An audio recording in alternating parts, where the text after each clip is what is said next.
Samantala, Climate Change Commission naglunsad ng proyektong naglalayong tugunan ng epekto ng climate change sa Region 2. Ito ay sa pamamagitan ng paglulunsad ng Project Rebuild sa rehiyon. Si Jenna Valentin Bakirin ng PIA Region 2 para sa detalye. Kailan lamang ay dumating ang grupo ng Climate Change Commission dito sa Rehiyon 2 sa pangunguna ni Secretary Mary Ann Lucille Sering kasama ang Ambassador ng New Zealand, Reuben Livermore, at Toshinihiro Tanaka, ang Country Director ng United Nations Development Plan para sa launching ng Project Rebuild o mas kilala bilang Resilience Capacity Building for Cities and Municipalities to Reduce Disaster Risks from Climate Change and Natural Hazards Phase 1. Ito ay 3 taong proyekto na nagsimula noong October 2012 at magtatagal hanggang June 2015.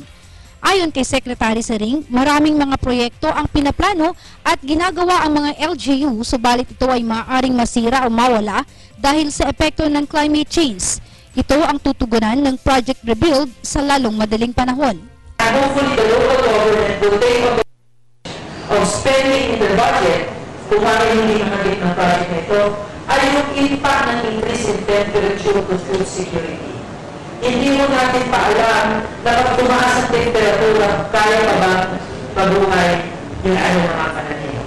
Yung mga pag-aaral na yun na kailangan pag-aaral ng local government initiative because iba-iba na yung temperatura dito sa Tugigaraw at sa ibang lugar na maaaring malaking gastusin. Yes, we will look at new normal not to scare us, but as a challenge of development, and this is what we will face, and agriculture will be a priority in terms of supply. Ayon pa sa kanya, walang pinipiling biktima ang climate change kung kaya't lahat ay kinakailangang makiisa sa pagharap at paglaban sa epekto nito.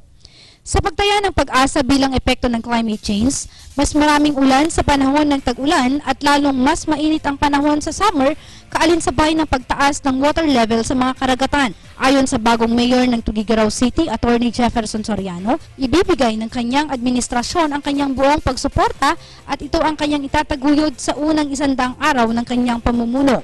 Lubos din ang iginawa ng Provincial Local Government ng Cagayan sa pamumuno ni Governor Alvaro T. Antonio. Mula dito sa PIA Region 2 para sa Telebisyon ng Bayan, Jenna Valentin Bakiran, Media ng Bayan.